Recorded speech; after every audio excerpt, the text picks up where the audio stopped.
Hello everyone, we are the Mythbusters and this is episode 2.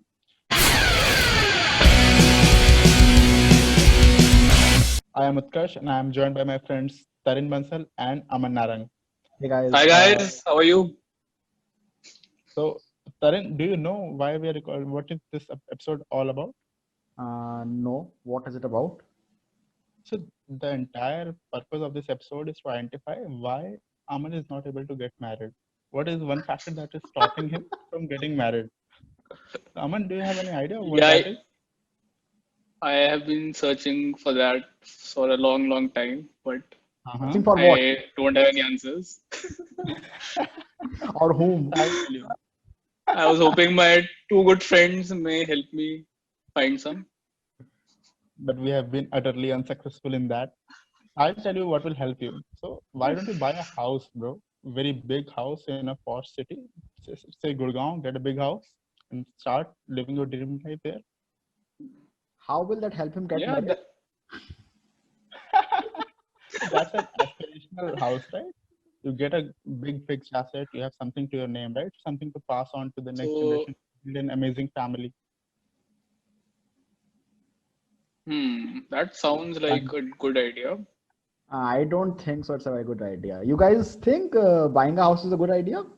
What's the general perspective? Let's not go into specifics right now. General, what do you think?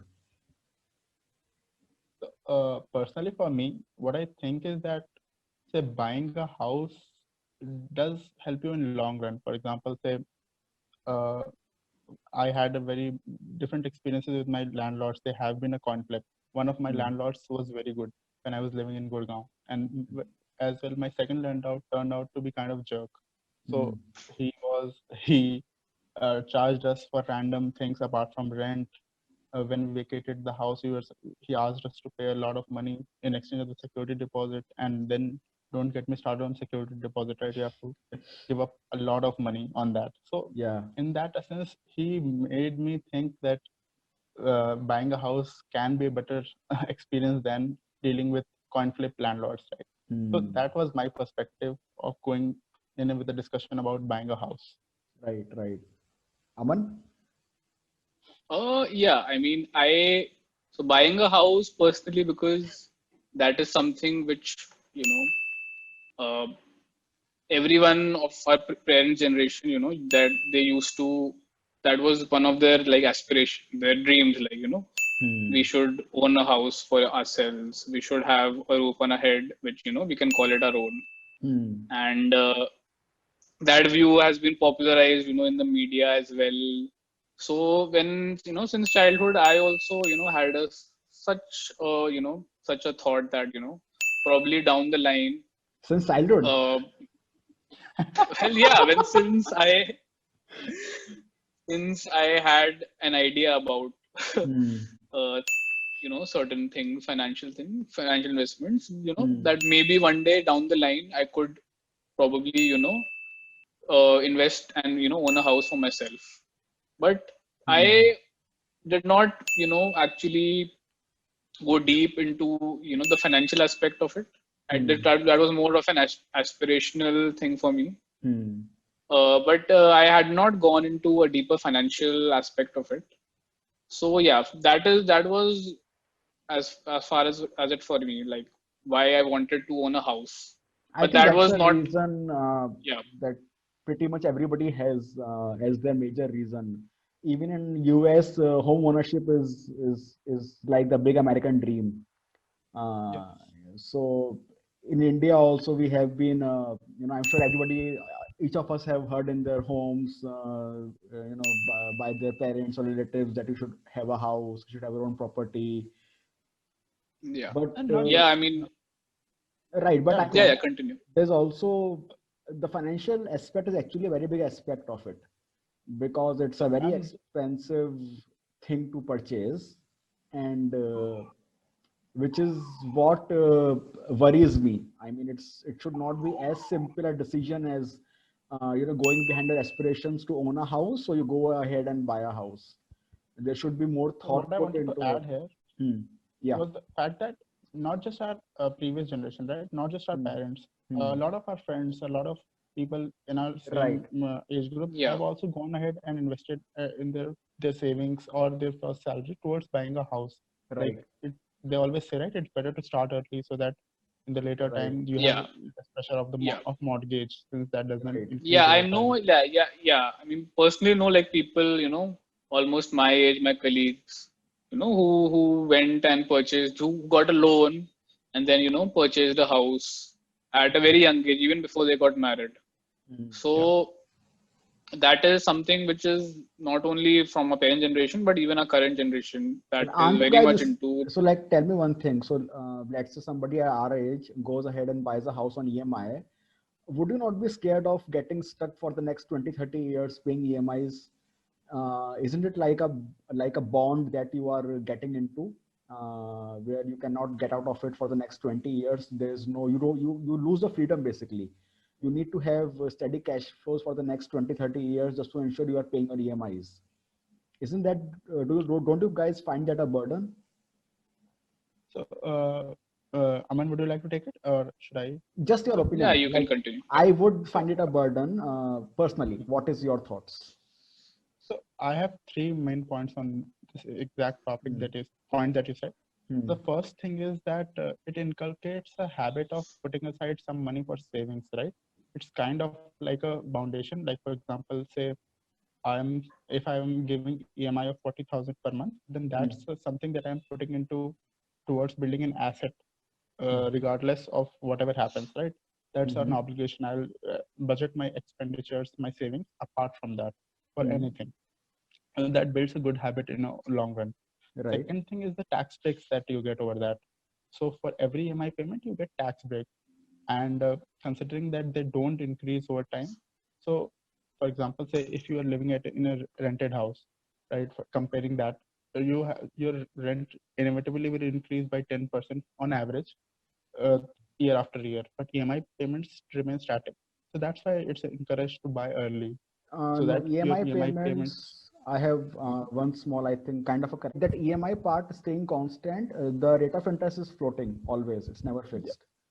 So So, in case of earlier So loans that those were rate of fixed, interest is linked to an bank's MCLR, just for but it is floating. uh, So EMI will yeah. So never it be is floating. constant. It's not fixed, obviously. Huh. It is no like rate of payment EMI is essentially fixed. But yeah, Yeah.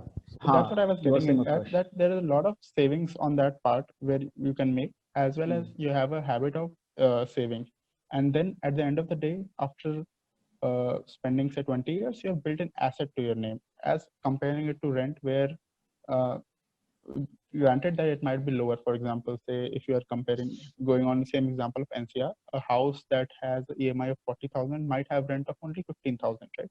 So Yeah. you are not spending as much amount, but at the end of the day, you have created something, right? You have a fixed asset under your name, and that's pretty Hmm. much protected against any kind of inflation that you might encounter.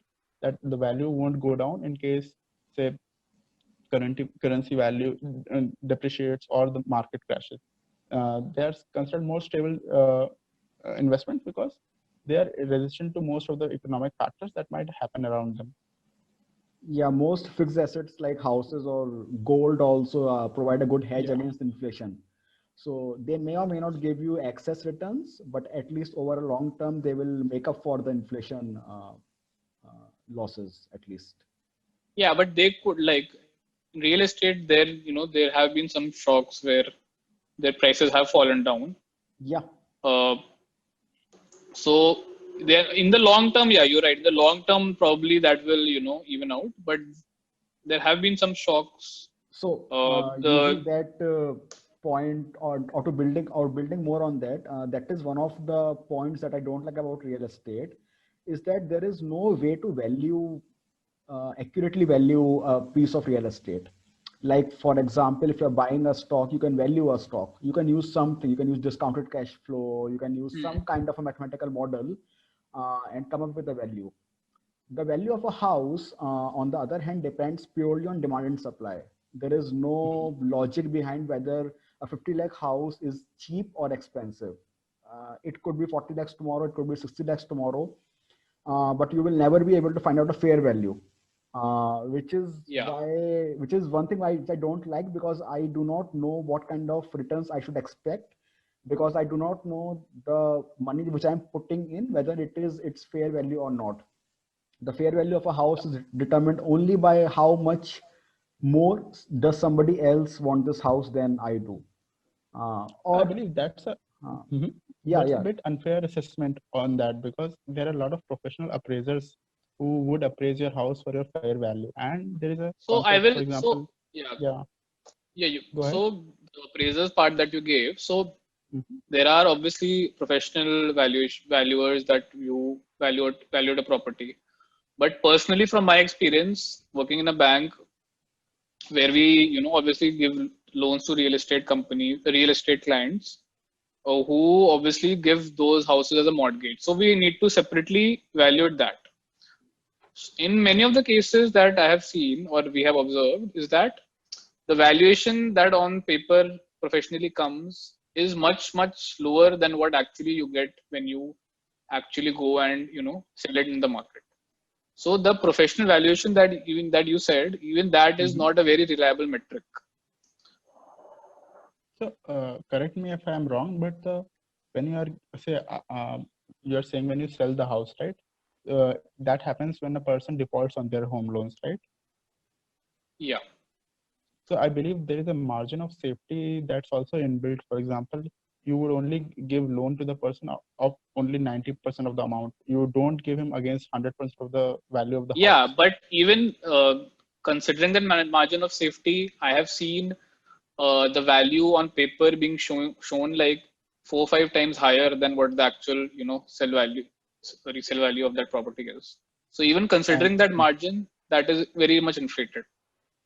so don't But you think anyways, that's a testament to the increase in the value that a real estate property accumulates over time? For example, in the span of 2 years, when the house was initially appraised to the time when you guys went and sold that in the market, the value of the house might have exponentially increased during that time, owing to some external factors or the organic growth in the value of the property that happens over time. no. So my point was that the value that they show on the paper is not the actual value that you get. So that is much Mhm. lower than the value that you get. and my point So is the that values hasn't yeah, actually increased. It is much lower than what you have shown. yeah, So even though you might have, when you, let's say, I'm talking in the perspective of a lender, when someone had mortgaged a property, the value would have been shown as, let's say, 1 crore, just to give an example. But actually, when you went to the market, you sold it, it turned out to be actually like 50 lakhs. So that is the difference Okay. what I have observed. that also happens because when you are selling a house after a default, it is mostly a distress sale, which also causes the rates of the property to fall. Yes. Which is why I said there is no concept of an actual value of a house. You can't value a Yeah. house. Valuation Yeah, I think that is a larger point, that you can't like yeah, accurately value a house no matter what. correct. So that is one of my pain points with the buying a house. Uh, Exactly. It's not like a stock market, right? Where there are thousands of buyers and thousands of sellers, and you determine the price dynamically. correct, Here correct, there are correct. one seller and three buyers, right? And it's just if all three of them underbid, then you get lower value, and all three of them overbid, you get a better value than what's the actual value. So, but I think a lot of houses, say for example, take for example, there's a flat. You're trying to sell a flat in an apartment. Then you have a lot of benchmark comparing to how the next door house was sold, and how Hmm. was the house in the next block was sold. So you have Hmm. a rough idea. Say my property is worth 55 lakhs because uh, last year the property in the next block was sold at 50. So I'm not saying that that's an exact science, but Hmm. you can have a ballpark idea of what your property is worth, and going by the rates at which property has been appreciating over the last 20 years, say, the Hmm. average appreciation comes to around 10 to 15%, and that almost matches or beats the market rate, right? Hmm. So I feel that real estate all in itself is a very good investment. Like, I would love it if you guys would convince me otherwise. Yeah, so I will actually build upon a point which you just mentioned fleetingly, that it is Mhm. not like a stock market because there are very few buyers and sellers. So, which Yes, brings to me to the point of it being an illiquid investment, which is my true. second pain point with it. So, if I'm investing my life savings into an instrument, and So tomorrow if do you have a list of all the pain points with this real estate investments that you have bought? we'll see it through the video. So, my pain with this is that if I'm investing my life savings into an instrument, and tomorrow if Mhm. some emergency comes up, I want to be able to sell that and quickly get the money out and use it for the emergency, which is Okay. something which is just not possible in real estate. It is just not easy to sell a house, especially if you want to sell it at a price that you are asking. So if you want to sell it quickly, Yeah. you will have to take a huge discount on the selling price. Or if you want a price of your choice, you might have to wait for, as long as 6 months to 1 year to even 2 year to close a deal and sell a As house. Aman mentioned, like in case of distress sales. That is for banks. I'm just saying, even personally also, you may go I to think, a yeah, but local that is a broker. large part, a larger point. Anyway, you would try to sell the house. It would be Hmm. difficult to get the initial value that you might have, appraised Even a for buyer, I that mean, you property. never know whether there's a buyer or not. You want to sell a house, you need money, and you never know whether there's somebody who is ready to buy your house or not. So this being an illiquid investment is also one of the things which I don't like. So buying a house just for investment purposes may not be a good idea, because what's the point of an investment if you're not able to book profits out of it when you want to? Mhm. Also, because let's say the real estate market is doing very well for the next 10 years, then suddenly there comes a downturn and it starts Yeah. going flat or even lower for the next 2 or 3 years. And I Yeah. have I think, yeah. and I have a better opportunity where I can invest that money. I cannot take that money out immediately and invest it elsewhere. Yeah. It will take And you me never time. know when the downturn is coming, actually. You never know that anywhere, You but can never time let's it. say Yeah. it starts and I want to immediately cash out and put that money elsewhere where I know at least I can get better returns than this real estate. I can't do it immediately. I don't know how much time will it take for me to sell that property, take that money out, put it in maybe stocks or bonds or FD. I don't know. Yeah. So, which is, I hear you. huh, right. So this was my point. It being an illiquid investment is actually a very big pain point if you look at it from a purely investment perspective. So, any points, further to it? So I hear you, and so I am personally, I believe all three of us are betting men. We have played our fair share of poker and all those games. So why I'm mentioning is that, say, against the point where you said you are betting your life savings on it, right?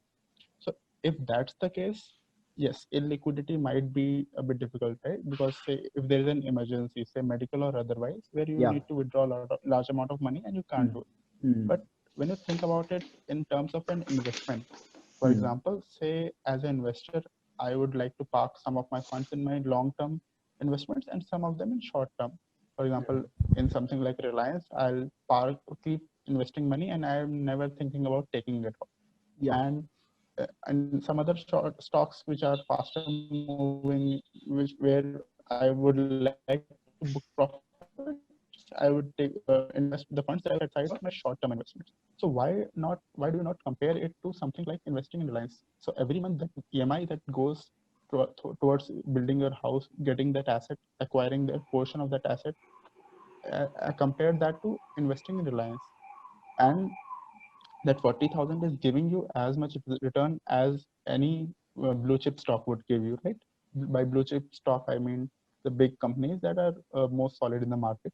So compare that to those investments where you are not spending all of your money, but Yeah. a sizable chunk of your money in the real estate market to get great returns, right? Returns have not been bad in the last 20 years, Hmm. except for exceptional situations, right? There have been some places where the prices like Noida, right? Prices went down a lot. Or Hmm. during these COVID situations, the housing Hmm. market has fallen a bit. Hmm. But if everything stays right, a lot of places there have been a huge hike because say some flyover came through or that. Hmm. So I'm not counting those exceptional situations, but in general situations, the investment grows at a healthy rate. So But if how you're do not you know investing which your life situation savings, are you in? So a So guy who buys that's a why. house in Mhm. Noida is stuck. No. Yeah, I get your point. But say in general, if you buy a house, say in a city like Cuttack, it will go in at a steady rate, right? And that steady return is something that I would like, that I would like to have going forward. No, so When you towards are the down. talking of the perspective of I am buying a house in Cuttack, but I don't intend to stay there. I just have bought it there as an investment, So you right? can be a resident there as well, right? So we are discussing buying a house, we are discussing it from a point of view of you buying a house to stay versus you not buying the house Yeah. and So no, having so that renting a property there. only the point of differentiation Mhm. that I have is there because usually the appreciation that you're saying, that is, I agree with you that has been seen in tier two cities, that appreciation has been seen at a continuous rate. Yes.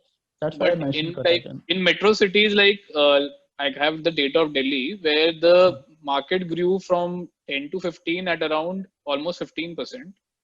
Mhm. But from the last 5 years, it has grown hardly around 1 to 2%. So Okay. it is not like has grown at a very the same rate that it grew previously. So I have So a couple of points on that. yeah, The main reasons why they would have been very like reduced rate of return in real estate in last 5 years specifically is because of demonetization and the pandemic outbreak.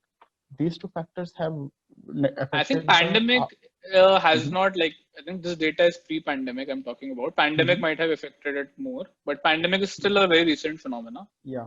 compared But to yeah you the would agree, horizon I'm right? talking about. Demonetization took a severe hit in the housing industry, and that's a one-time event. That's not going to happen anytime soon again, right? So that's the reason why the data seems depressed in last 5 years. Just a side note on that. Mm. No, possibly, but I also feel there is one more pain point. Uh, so, like Utkarsh said, that I mean, I will again talk from a point of view of pure investment. If you want to live in a house, buy a house by all means, no complaints there. But from an investment perspective, you cannot diversify in real estate. At least normal people, normal middle class, salaried people cannot. If you have tons of money behind, maybe you can, but somebody who is earning somewhere between 10 to 20 lakhs a year or 5 to 20 lakhs a year, paying emis, he cannot diversify. So if you're putting a Yeah, money that is so. into a For house and then that, you yeah, ended up buying a house in some place that doesn't grow, you are stuck. You cannot buy a house in another city and hope that maybe that will grow. Like in stocks, you can diversify across 10 different yeah. stocks, and So maybe four will work, hmm, six will not work, or vice versa. In real estate, you cannot do that. You take one big yeah, I bet. agree with that point. I Hmm. mean, considering the corpus that is involved, Correct. Yeah. the in real estate market, Hmm. if you want to diversify and if for a middle class guy to invest that huge chunk of money on one particular asset, that is a lot. So Yeah. there is an alternative investment also. It's a new concept in India called real estate investment trust. Hmm. Okay. Basically, it's kind of like a mutual fund. It's a company which holds real estate assets and Hmm. where you can which takes funds from normal retail investors, and Hmm. they get returns from the assets, real estate assets that the company owns. So there are like two REITs that recently launched in India last year only, and there are two REITs which are currently listed, Embassy and Mindspace. So Okay. that is, if any like retail investor who does not have that huge a corpus of money to buy a house as an investment, but wants to get into the real estate market, Hmm. REIT is an investment where he can probably dabble into with not such huge chunks of money. Hmm. So, uh, Tanmay, I think these REITs are similar to what WeWork is. Like, for example, they lease a property to offices No. and for people, and then they earn money no and no they no so release that no to no so shareholders. so no no they are not that. So they own these properties, most of these companies, and they would have leased these two companies on long term leases, and they would get regular monthly amounts from those, and those amounts they obviously uh, are trickled down to the investors, and they gave a constant dividends on those. REIT is like a holding it's not- company which buys a lot Exactly, of it's a holding company which owns these properties. Sometimes it has them on mortgage also, but mostly it owns these properties, and they basically get a lease, fixed monthly lease or whatever agreement they would have Yeah. from Mhm. companies which would have leased them, and those obviously are trickled down to the investors. Okay, got it. So you're a Yeah. part owner of a lot of Exactly. big Correct. companies, right? Correct. So if some Exactly. this is a very good point. I mean, if you want to look at investing in real estate and you want to diversify also, maybe REITs is a better vehicle. Yeah. Uh, But again, disclaimer, it's a very new concept. It has only been launched last year. So like anyone, if wants to get into it, should do his own due diligence on this. yeah, But just an alternative investment that we are, just highlighting. new in India, in US and all, Every REITs are quite popular. Yeah, new in India. Yeah. Tarun's every point is regarding investment and diversification. That's all he looks at, everything that he looks at. I think he even values us as investment and opportunities and diversification. I said upfront, if you want to buy a house to live, buy a house, no complaints, no discussions, no arguments. So, yeah. Mhm. But there's a catch there as well. So in buying a house to live, for example, say today I buy a house to live where my current job is. But for example, say I relocate in future, Correct. then I cannot take my house with me, right? Right. Yeah. What happened? I think there was a pop-up on my screen. That's Yeah. Yeah. Everyone had that. I think. Yeah, we can continue. Yeah. So what I meant by that was, say I change cities or change job. Say I change job in the same city, right? Now I have to travel a longer distance to go to the place where I'm working, right? And that would increase my monthly cost. For example, say I'm traveling by Uber, right? Earlier, where I was paying $40, now I have to pay 140, and compound and add that monthly, I'm paying 3,000 extra per month or 36,000 extra year on that, and that's an additional cost that I'm incurring, and that increases exponentially. Say if I'm changing city as well, right? Now I have to rent at some other place. So, like, there is a problem of illiquidity that you mentioned, and apart from that, immovable as well, right? Correct. You cannot just take your house and go away. Yeah. So exactly. that's one of the disadvantages that you have, that you are chained down there. Correct. That's a property that you cannot take anywhere with you. But I believe that, especially for people like us who keep switching jobs, and there are jobs in 5 or 6 major cities in India. You are working in Gurgaon today, tomorrow you move to Bangalore, then you move to Chennai or Mumbai. You can't keep buying a house everywhere, and unless and until you are sure you want to settle down in a particular city for the rest of your life, buying a house or living also may be a very difficult decision, or may not be a very good decision. Renting may be more convenient. Why do you say that?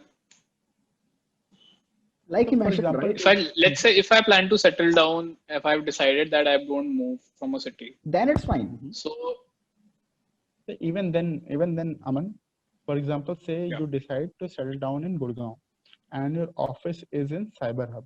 Now it might not be practically feasible for you to buy a house near Cyber City because of the costs. For example, the costs there are in quantum of crores. Like there are houses, 3 BHK houses that are worth over 2 crores, and a normal person like me or you, you might be able to afford, but a normal person is not able to afford a house of that magnitude, right? So, but you might be able to afford rent on that. So that's an added flexibility that renting gives, that you have to buy a house that's at least 10 kilometers away from there, where housing prices are a bit lower in more your range. But if you are considering renting there, you can easily rent a house there for 20,000, say. So that's something that I believe that Tarun was hinting at. Yeah, that freedom of movement is more when you're renting. So yeah, that's actually a good point. What else? Any other point? Liquidity and freedom of movement. Both those are the main points I think that are coming out of this. Can I speak one more point on investment? Yeah, sure, go ahead. That's a forte. No, I think it is still to do with the illiquidity, but there is one more point also that as an asset, it is indivisible, which again means Okay. if your savings are stuck in one or two properties and you want, let's say those properties today are valued at 2 crores and you Mhm. want, urgently want 30-40 lakhs of money, you can't sell just 20% of your house. So that may also be difficult. So, which I also think is a bit of a tricky situation to be in. If you want, I would rather want my assets to be divisible, where I Yeah. can, So I think, yeah, that is the larger point of liquidity only. Again, it yeah, all boils kind down of to liquidity. You continuation can't of liquidity. basically, yeah, yeah. So being indivisible means like it's not like an investment in a stock where, I have Yeah, invested in like 10 stocks and I can sell one stock or even and gold. get back money. You can still Or sell even small gold for chunks that of matter. gold. Exactly. Yeah. Or even You can't savings sell. account. If you keep your money in savings account, Huh. that money is readily accessible to you, right? That That's 30-40 lakhs liquid that you cash. want. That's pure liquid Yeah. cash. That is so obviously cash. That is the most liquid thing. But we are talking about if you have money invested elsewhere in things where Assets. you can, Yeah. probably, and assets which you can sell off readily instead of real estate where you obviously need to sell the entire property to get the amount back. Yeah. And there's one more risk. I mean, this is not from investment perspective now. This is from a perspective of how difficult or how easy is the whole process of buying a house in India is. So let's say you are Mhm. buying a house in a project which is still under development or still under Okay. construction. There is a very big risk that you will never get the possession or the delivery of the house. There have been a lot of cases, especially in Yeah. Ghaziabad, Noida areas, where the builders have, just left the projects undeveloped, half developed. Yeah. I think They that I can personally, like, as part of a bank, I know, like, there have been a lot of projects that which we have funded, which never come to fruition, we will where the never, we will not say which bank construction Aman period works tends for. to construction Aman, period tends to infinity. Aman, can you please state the name of the bank that you work for? Let's not go there. Uh, thou shall not be named, but So that's a but very big yeah, risk because, that is a very common thing, and because a lot of these developers currently real estate is a very stressed segment, and these a lot of these even the big developers they are having a lot of liquidity stretched liquidity with them, there's and also the problem of most that of there is no proper legal recourse to help you in such cases. So I personally know a few cases of, some of my friends who have been stuck in such cases for more than, 6 to 7 years now. The developer is not giving any deadline. They have tried RERA, they have tried local authorities. Nobody is, giving that much of a help to these guys, and there yeah. is no visibility. Now their money is stuck and their house is not even, built completely, and there is no visibility when they will get the house. So just to be on the safer side, I think it's better to, if you are to purchase a house, purchase a ready to move house, or ready to move apartment or a flat, I would say, because you never know which developer might go bust tomorrow. Any other points anybody might have?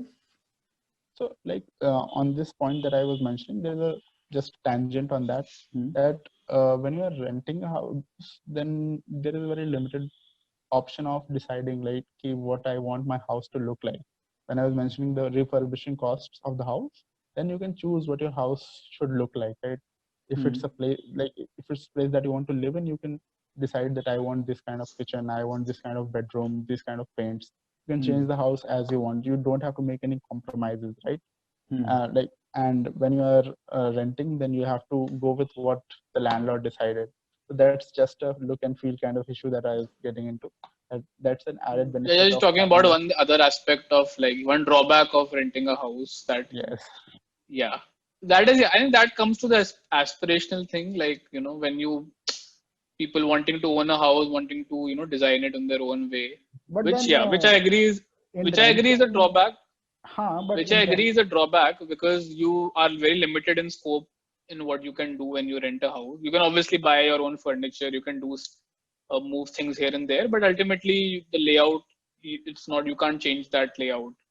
the way you want, or you can't, do additional construction if anything you desire. So that I agree, that is a drawback. No, but I mean that drawback is kind of taken care of by the fact that you can look at hundreds of houses before deciding which one to rent out. Yes, So, but the thing is, what you exactly want is not something that any of the landlords would have, right? But yeah, exactly. Yeah. I mean, to find that perfect house that, which is everything which matches your, Aesthetics and taste. Yeah. aesthetics and taste, and also is, affordable to you in terms of rent, location, everything. That, that may not obviously possible while renting the house. Right. So, That's there. yeah. There's some compromise there. Yeah. You have to compromise on something. Right. So I think we have more or less,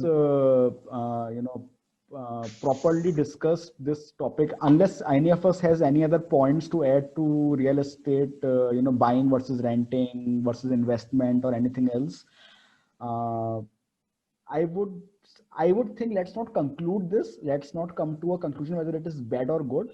Yeah. Let people. So this is we are not drawing conclusions as well. Yeah. We are discussing both pros and cons. Yeah. And we are not recommending, or we're not asking you to, don't buy a house, or, or go for a rented property. We are just highlighting some pros and cons that are there, just to, just everyone can make a very sound investment decision before dabbing into real estate.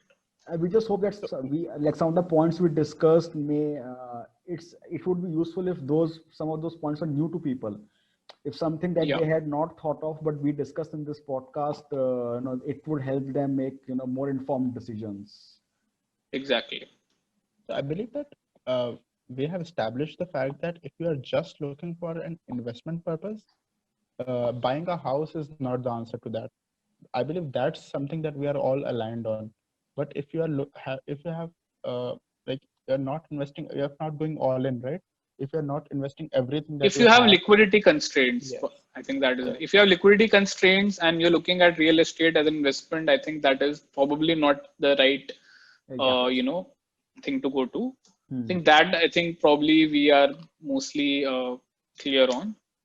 The other aspect is obviously buying a house versus renting a house if you're planning to stay there, which we have obviously highlighted both sides to an extent. Yeah. So in conclusion, Aman should buy a house and a car if he wants to get married fast, right? And so anyone have you guys get married, please write down your name in the comment and he will reach out so I'm assuming you guys already have rishtas in hand, that you're only advising me right now. Yeah, we are just waiting for you, and then we'll hop on the wagon. Yeah. We want you to be the leader, or the guinea pig. So I'm the guinea pig in this. You are the experiment here. And finally, once you get hit, then we'll make an episode on to get married or not. Yeah, both as an investment and as a utility. People, would you like to go into diversification in that as well? Maybe later. Not in this video. I think TV will have some pain points there as well. There's pain everywhere in life, bros. Let's not go there. So I think we can end the video here. Good discussion, everybody. It was fun. Guys, if you like the video, please do like it, share it with your friends, subscribe to the channel, and that's it from us. And we have used a lot of jargons and terms throughout the video, and we'll obviously put the links of everything in the description. Yeah, or we'll also try to make smaller videos just explaining those jargons. If you guys suggest that, we can obviously do that as well. But again, just give your feedback. We are very new to this, and we constantly trying to improve the content. Yeah, it's our second video, and we would appreciate any and all feedback to make it better. Yeah, and if you have not seen our first video, go and see it. It's about why FDs may not be the best instrument for investing our money. That's it from us. With Buster signing off. Goodbye.